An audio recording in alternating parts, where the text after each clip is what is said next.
I didn't think anything of it when she asked me to help her get pregnant. People say yes to stranger things when it's family. And at the time, it felt like one of those quiet, generous decisions that would eventually become a story we laughed about over holidays. Something soft and warm, not something that would sit in my chest like a splinter I couldn't reach. It started in her kitchen, late enough that the light outside had gone flat and gray, the kind that makes everything feel paused. My sister kept wiping the same spot on the counter with the edge of her sleeve, even though it was already clean. She didn't look at me when she said it, just sort of let the words drift out like she'd been rehearsing them silently for weeks. She told me about the appointments, the tests, the quiet disappointment each month, the way the doctors kept using careful voices around her. And then she laughed too lightly and said she was considering a donor like it was just another practical step like buying insurance. I remember nodding before she even finished speaking. That's the part I replay sometimes, the speed of it. No hesitation, no wait. Just yes, of course, whatever you need. I even reached across the counter and took her hand, squeezing it like I was steadying her, when really it felt like I was steadying myself against something I didn't understand yet. It wasn't as strange as it sounds. Not then. People do this. Families do this. Meant screenings, paperwork, quiet conversations behind closed doors where everything was clinical and carefully worded. They asked questions about my health, my history, my habits. I answered everything honestly, almost eagerly. I wanted to be useful. I wanted to be the kind of person who shows up when it matters. My husband, Daniel, supported it immediately. Too immediately, maybe, but that thought only came later, after everything had already started shifting in ways I couldn't name.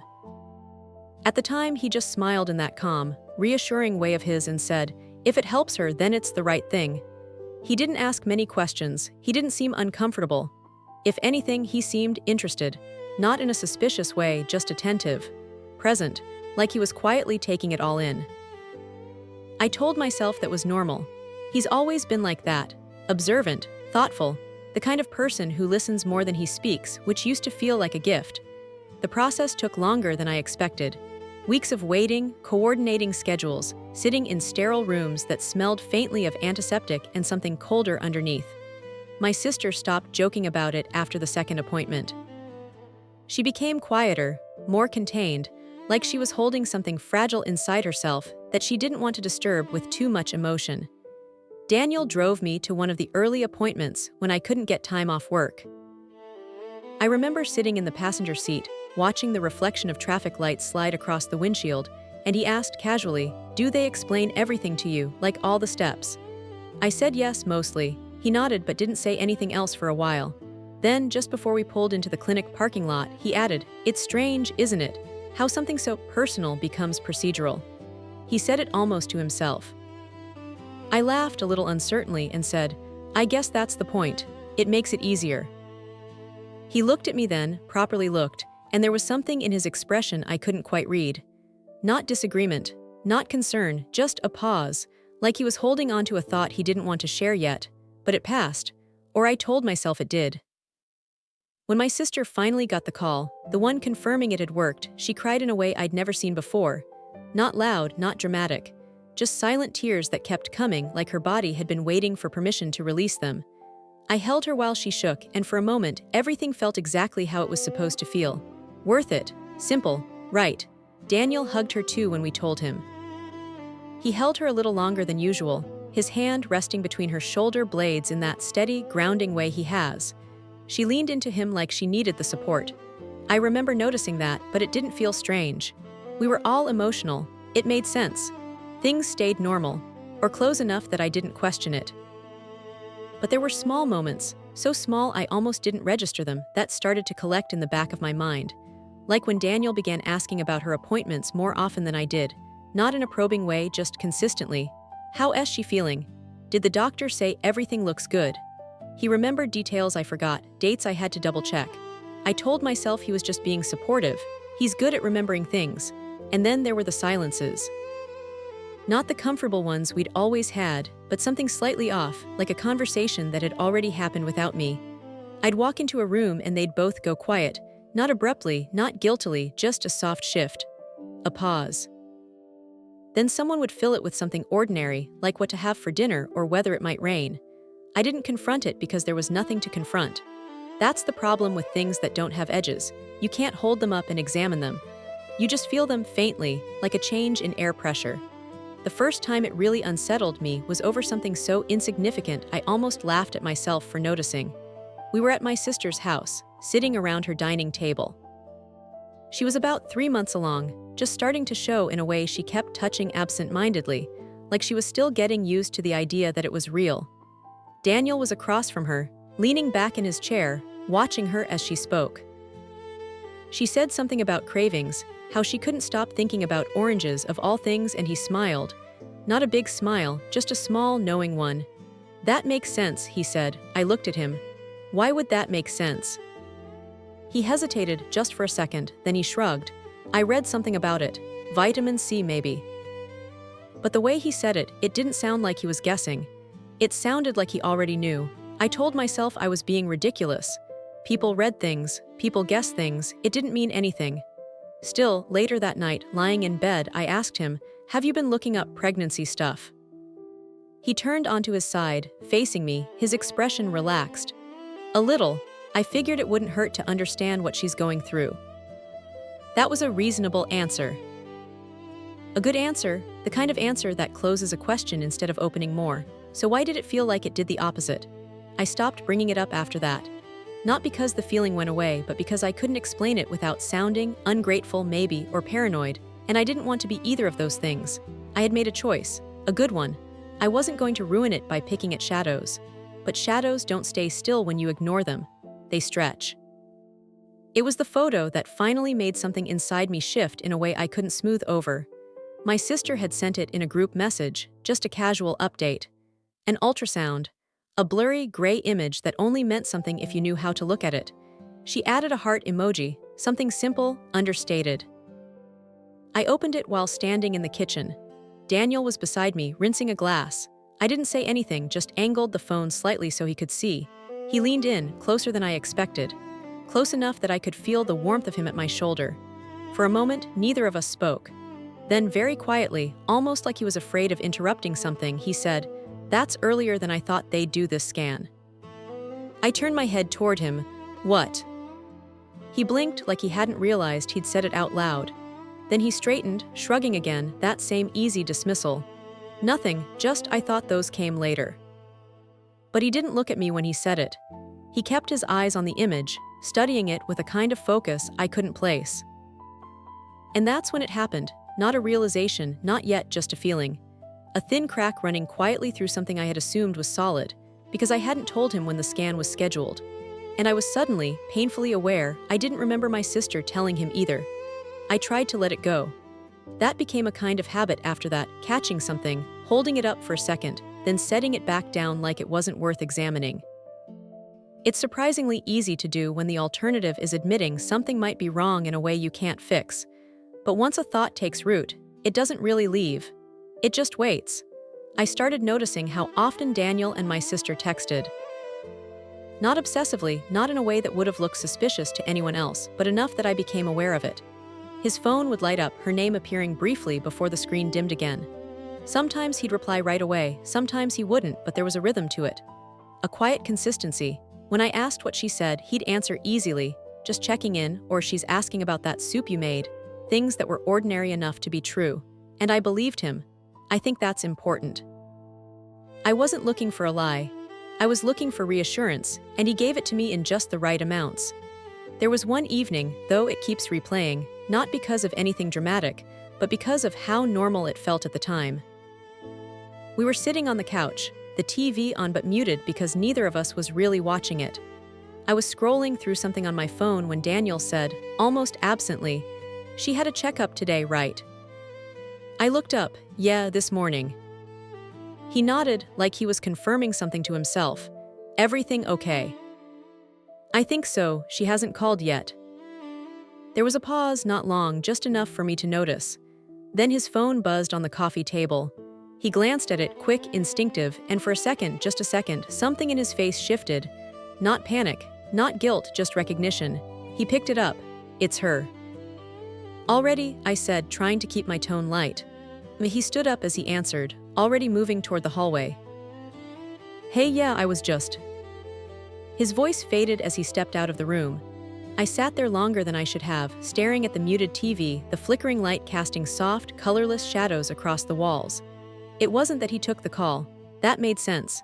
She was pregnant, she needed support, we were both part of that in a way. It was that he didn't look surprised. I told myself maybe she'd texted him first. Maybe she'd said she was going to call. There were explanations. There are always explanations when you're willing to build them. When he came back, he filled in the gaps before I could ask. Everything's fine, just routine stuff. Good, I said, smiling, and that should have been the end of it. But later that night, when he was in the shower, his phone lit up again on the nightstand. I didn't mean to look. I didn't reach for it, didn't pick it up, didn't unlock it. I just saw her name, and beneath it, just a fragment of the message before the screen dimmed. Don't say anything yet. That was all. The rest hidden, inaccessible unless I chose to cross a line I hadn't crossed before. I didn't. I lay back down, staring at the ceiling, listening to the sound of the water running in the bathroom. My mind started doing something strange then, pulling threads from moments I'd already lived through, reweaving them into something that felt different. Not new exactly, just rearranged. The way he'd known about the scan. The way he asked about her appointments with such precision. The way she leaned into him when he hugged her. Even smaller things I'd dismissed entirely at the time, like how she'd once corrected me about the timing of a medication, gently, casually, and then glanced at him just briefly like she was checking something. I remember that glance now. I didn't understand it then. I still didn't understand it fully, but it started to feel like part of a pattern. Sleep didn't come easily after that. When it did, it was shallow, restless. I kept waking up with the same thought hovering just out of reach, like a word I couldn't quite remember. The next morning, I acted like everything was normal. That might have been the strangest part of all of it, how quickly I adapted to the discomfort. I made coffee, asked Daniel about his day, kissed him goodbye before work. He smiled, the same as always. Nothing in his behavior demanded suspicion. If anything, he was exactly who he'd always been. And that made it worse, because if nothing had changed, then whatever I was feeling had to be coming from me. I saw my sister that afternoon. She looked good, better than she had in months. There was a softness to her now, something calmer beneath the surface. She hugged me when I arrived, holding on just a little longer than usual. I missed you, she said. I saw you 2 days ago, I laughed. Still. We sat in her living room, talking about small things at first. Work, the weather, a show we both pretended to still watch. I kept waiting for the conversation to shift, for her to mention the appointment, the call, anything that would align with what I already knew. She did. Eventually, I asked, so how was the checkup? She hesitated. It was subtle. Anyone else might have missed it. Just a fraction of a second where her expression didn't quite match the question. Then she smiled. Good, everything's normal. Daniel said you called him, I added, carefully watching her. Another pause. Yeah, she said, a little too quickly. He picked up, and I didn't want to worry you if there was nothing to worry about. That almost made sense. Almost, but you didn't call me after, I asked, softer now. I was going to, she said. I just got distracted. By what? I didn't ask. We let the conversation drift again after that, but something had shifted. Not outwardly.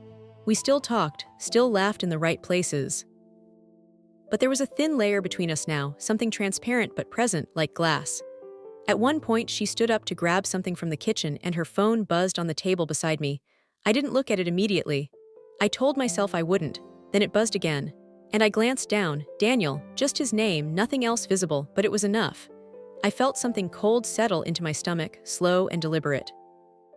When she came back, she picked up her phone without checking the screen, like she already knew who it was. Her thumb hovered over it for a second before she locked it and set it face down. You don't need to answer, I asked. It can wait, she said. That answer, it lingered. Not because of what it meant, but because of how easily she said it. How natural it sounded.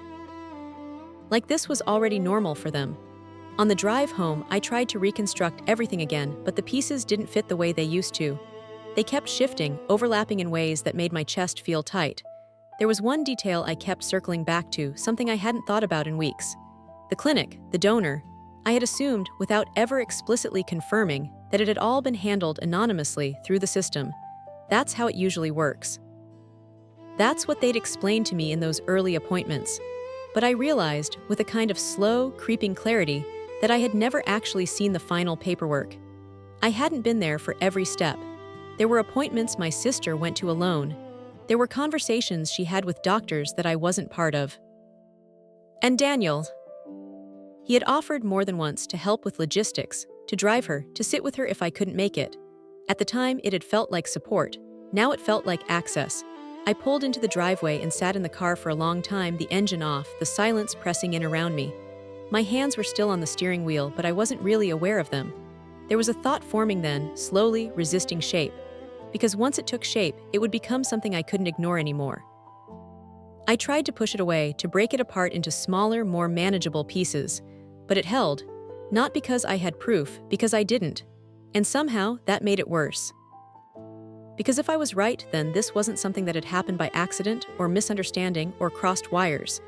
It meant decisions had been made, quietly, without me. I finally went inside, the house feeling unfamiliar in a way I couldn't explain. Daniel was already home, standing in the kitchen, cutting something on the counter. He looked up when he heard me, smiling like he always did. "Hey," he said, "how's she?" I opened my mouth to answer, but nothing came out at first. I just stood there, looking at him, trying to reconcile the person in front of me with the version of him that was starting to take shape in my mind. "She's good," I said eventually. He nodded, turning back to the counter. "That's good." There was a pause. Then, without looking at me, he added, "Did she mention anything else?" The knife in his hand moved steadily, precise, controlled. I felt it then, not a realization, not fully, but something close. Something heavy and undeniable pressing just beneath the surface. And for the first time, I didn't try to push it away. I just stood there, watching him, and wondered how long he had been waiting for me to ask the question I was suddenly afraid I already knew the answer to. I didn't ask him that night. I wish I could say it was because I needed more time, more certainty, something solid to stand on before I said it out loud. But the truth is simpler and harder to admit. I didn't ask because I was afraid of how easily he might answer. Instead, I started paying attention in a way I hadn't before. Not openly, not in ways that would invite confrontation. Just quietly, like adjusting your eyes in a dark room, waiting for shapes to reveal themselves. It's strange how much you can learn about someone when you stop assuming you already know them. Daniel had always been predictable in the ways that make a marriage feel safe. He woke up at the same time, made coffee the same way, checked his phone in those small, habitual intervals between tasks.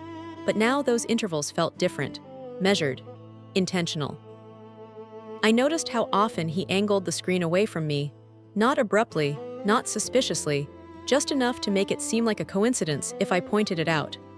I noticed how quickly he dismissed notifications when I was nearby, his thumb moving with a kind of practiced ease. And I noticed how calm he remained. That was the part that unsettled me the most. There was no tension in him, no flicker of guilt or defensiveness. If anything, he seemed more attentive, more present with me than usual. He asked about my day, listened carefully to my answers, touched me in those small, reassuring ways that had always made me feel grounded. It felt compensatory, like he was maintaining a balance I hadn't realized had shifted. A few days later, I found myself back at my sister's house, unannounced this time. I told myself I was just in the area, that it was spontaneous, but even as I knocked on her door, I knew that wasn't true. I needed to see her without warning, without preparation. She answered after a moment, her expression briefly unreadable before it settled into a smile. "Hey, I didn't know you were coming." "Yeah," I said, stepping inside. I was nearby. The air inside felt different. Warmer maybe, or heavier. I couldn't tell if that was real or something I was projecting onto the space. We moved into the living room and I let my eyes wander casually, taking in details I would have ignored before. A second mug on the coffee table. Still warm, I could see the faint curl of steam rising from it. Her phone beside it, screen dark. A jacket draped over the back of a chair that didn't belong to her. My chest tightened just slightly. "Were you expecting someone?" I asked, keeping my voice even. She followed my gaze, then shook her head a little too quickly. "Oh no, I had someone stop by earlier." "Daniel," the name slipped out before I could soften it. She hesitated. It was brief, barely there. Then she smiled again, smaller this time. "Yeah, he just dropped something off." "What did he drop off?" Another pause, longer. Some vitamins. He said you mentioned I should be taking them." I hadn't. The silence that followed wasn't loud or dramatic, it just stayed. Neither of us seemed willing to move it aside. I walked over to the table, picking up the mug. It was still warm, not just recently used, recently set down. How long ago was he here? I asked, turning the mug slightly in my hands. Not long, she said. Maybe 15 minutes before you got here. 15 minutes. I nodded, setting the mug back exactly where it had been. I must have just missed him. Yeah, she said softly. Something in her voice made me look up. She was watching me, not nervously, not guiltily, but carefully, like she was trying to read something in my expression. And I realized in that moment that she didn't know how much I knew or how much I suspected. That uncertainty, it gave me a kind of control I hadn't felt since this started. So I smiled, not forced, not exaggerated, just enough to ease the tension. He's been really attentive, I said, to both of us. Her shoulders relaxed slightly. He's good like that. Good, the word lingered between us, hollow in a way I couldn't quite explain. We talked for a while after that, about nothing important. Or maybe everything important, just disguised as small talk. I watched her closely, listened to the way she chose her words, the way she avoided certain details without making it obvious. And underneath it all, I felt something shifting again, not just suspicion, but a kind of alignment. Pieces moving into place, not perfectly, but enough to form an outline. By the time I left, I wasn't shaking anymore. That surprised me. I thought I would be. I thought the closer I got to whatever this was, the more unstable I'd feel, but the opposite was happening. The uncertainty was still there, but it was changing shape, becoming something sharper, more defined, easier to hold. That night, I did something I hadn't done before. I waited. Daniel came home at his usual time, kissed me the same way he always did, asked the same questions. I answered them, matching his tone, his rhythm. We moved around each other like we always had, familiar and practiced. But I didn't go to bed when I normally would. I stayed up, sitting in the dim light of the living room, listening to the quiet sounds of the house settling around me. Eventually, he joined me, lowering himself onto the couch beside me. You okay? He asked, studying my face. Yeah, I said, just couldn't sleep. He nodded, accepting it without question. That was his way, never pushing too hard, never asking more than he needed to. We sat there in silence for a while. Then I said casually, I stopped by my sister's today. His posture didn't change, not noticeably. Yeah, she said you were there earlier. A beat, just dropping off some things, he said, smooth, immediate. What things? Vitamins, thought it might help. I didn't tell you to do that. He turned his head slightly, looking at me now. No, but you mentioned she wasn't taking enough supplements. I did. Another pause, smaller this time. I might have misunderstood, he said. There it was again, that careful adjustment, that subtle shift to keep everything aligned. I nodded slowly, like I was accepting it, like it made sense. But something inside me had already moved past that point. Daniel, I said quietly, how much do you know about the donor process? The question settled heavily between us. For the first time since all of this began, he didn't answer right away. His gaze held mine, steady, unreadable. Why are you asking? He said finally. Because I realized something, I replied. My voice didn't shake, that surprised me too.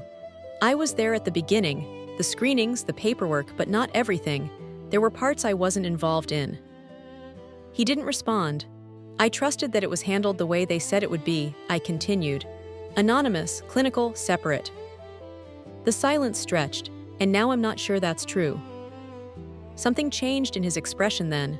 Not dramatically, not in a way anyone else might notice. But I did, a small release, like he'd been holding something in place, and suddenly he wasn't anymore. You're overthinking this, he said, but the words didn't land the way they were supposed to. Am I? Yes. Then look at me and tell me I am. He did. He looked at me directly, his eyes steady, his face calm. And for a second, a single, fragile second, I almost believed him. But then he blinked. And in that blink, in that tiny, involuntary break, I saw it. Not guilt, not fear, just acceptance. Like he already knew this moment would come, and he had decided, long before now, how he was going to meet it. My chest felt hollow, like something inside it had been quietly removed. I leaned back against the couch, exhaling slowly. You should have told me. I didn't think it would matter, he said. That was the first honest thing he'd said. I turned my head toward him, studying his face like I was seeing it for the first time. It matters, I said softly. It changes everything. Didn't argue with that. He just watched me waiting. And I realized with a kind of cold clarity that he wasn't afraid of what I might do next. He was waiting to see what version of me would emerge now that I knew. I sat there for a long time after that, the silence stretching out between us, reshaping the space we'd once shared so easily. Somewhere in the back of my mind, a memory surfaced. Him in the car, months ago, saying how strange it was that something so personal could become procedural. I understand now. It never became procedural for him. It stayed personal the entire time. And as I looked at him, really looked at him, I felt something settle into place. Not a question, not a doubt, but a certainty so quiet it almost didn't feel real. I didn't help my sister have a child. I just made it easier for him to give her one. After he said it, after he didn't deny it, didn't even try to reshape it into something softer or more acceptable, the room didn't explode into chaos the way I think people expect these moments to. There was no shouting, no dramatic unraveling. Just a kind of stillness that felt almost deliberate, like everything had been leading here for longer than I'd realized. I remember noticing the smallest things. The hum of the refrigerator. The faint ticking of the clock on the wall. The way Daniel's hand rested on his knee, completely steady. I kept waiting for something in me to crack open, for anger or grief to rush in and take over, but instead there was just clarity. Cold, precise clarity. When? I asked, my voice quieter than I expected. He didn't pretend not to understand. After your initial appointments, he said, there were complications with the process. Timing, compatibility, it wasn't as straightforward as they made it seem. And you stepped in, I said. It wasn't really a question, he nodded once. Your sister wanted it to work. My sister, I repeated, the words feeling unfamiliar in my mouth. Or you. That made him pause, not long, just enough. Both, he said. There it was again, that honesty that came too late to mean anything but still carried weight. He wasn't trying to justify it in the way I might have expected. No long explanations, no desperate attempts to make it sound noble. Just simple, controlled statements, like he'd already accepted how this would look from the outside. Did you ever think to tell me? I asked. Yes. And? I decided it would complicate things. I let out a small breath that almost sounded like a laugh. Complicate things. It worked, he added, and that was the first time something close to tension entered his voice. Not regret, not quite pride either, just emphasis. She's happy, she's healthy, the baby. The baby is yours, I said, cutting him off gently. He didn't correct me. That silence confirmed more than any admission could. I stood up then, not because I had somewhere to go, but because sitting there suddenly felt wrong. Like I was still participating in something I no longer belonged to. I walked to the window, looking out at the dark street, the familiar outline of houses that now felt slightly misaligned, like I was seeing them from the wrong angle. You let me believe it was mine to give, I said after a while. It was, he replied. I turned back to him. No, it was. You replaced me in something I agreed to do. You let me stand there and think I was the one helping her, that I was the one making this possible. You were part of it, he said. Part of it, I echoed, softer now, like a cover story. He didn't answer that, and the absence of denial felt heavier than anything else. The next few days blurred in a way that's hard to describe, not because nothing happened, but because everything did, just quietly beneath the surface. We moved around each other carefully, like two people sharing a space that no longer belonged to either of them.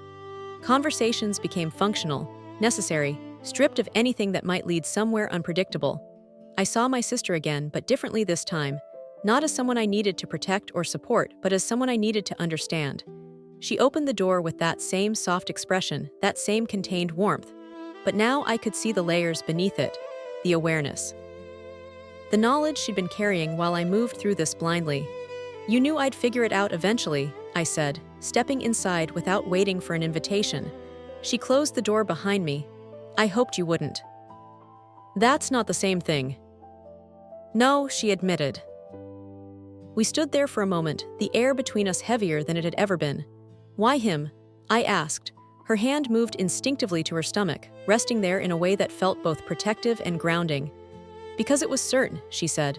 Because we didn't have to keep trying, keep failing, keep waiting for something that might never happen. You could have told me, I said. I could have, she agreed. But then you might have said no.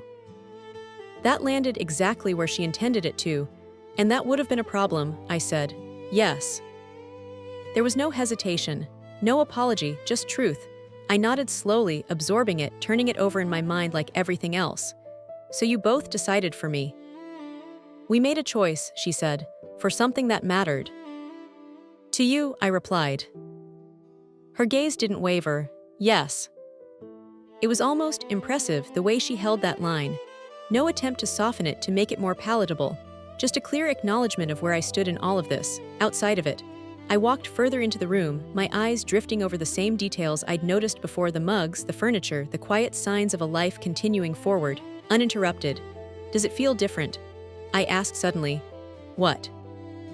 Knowing, I said. When you look at him, when you think about this. I gestured lightly toward her stomach. Does it feel different than what you told yourself it would be? She was quiet for a moment. Then she said, it feels real. Real, I let that settle, feeling its shape, its weight. I think that's the problem, I said. She didn't ask me what I meant. Maybe she already understood. When I left her house, I didn't feel the same urgency I had before. No racing thoughts, no desperate need to piece things together. That part was done. The picture was clear now, even if it wasn't complete in every detail. And clarity, it does something to you. It takes away the illusion that you're still in the middle of something, still trying to figure it out. It tells you you've already arrived. That night, Daniel was in the kitchen again when I got home, moving through the same familiar motions. For a moment, I just stood there, watching him, seeing both versions of him at once. The one I'd built a life with, and the one who had quietly built something else alongside it. I saw her, I said. He nodded, not turning around. I figured you would. She doesn't regret it. I didn't think she would. I stepped closer, stopping just short of where he stood. Do you? That made him pause, for longer this time. Then he set the knife down, turning to face me fully. No, he said. There was no hesitation in that answer, no ambiguity, just the same calm certainty he'd carried through all of this. I studied his face, searching for something, anything that might complicate it, might introduce doubt or conflict, but there was nothing. And that, more than anything else, settled the last piece into place. I nodded once slowly, like I was acknowledging something we both already knew. Then I smiled, not because anything was okay, not because I forgave him, or understood him, or accepted what they'd done. But because in that moment, I realized something simple and absolute. They had both made their decision without me. And now, finally, I was free to make mine without them.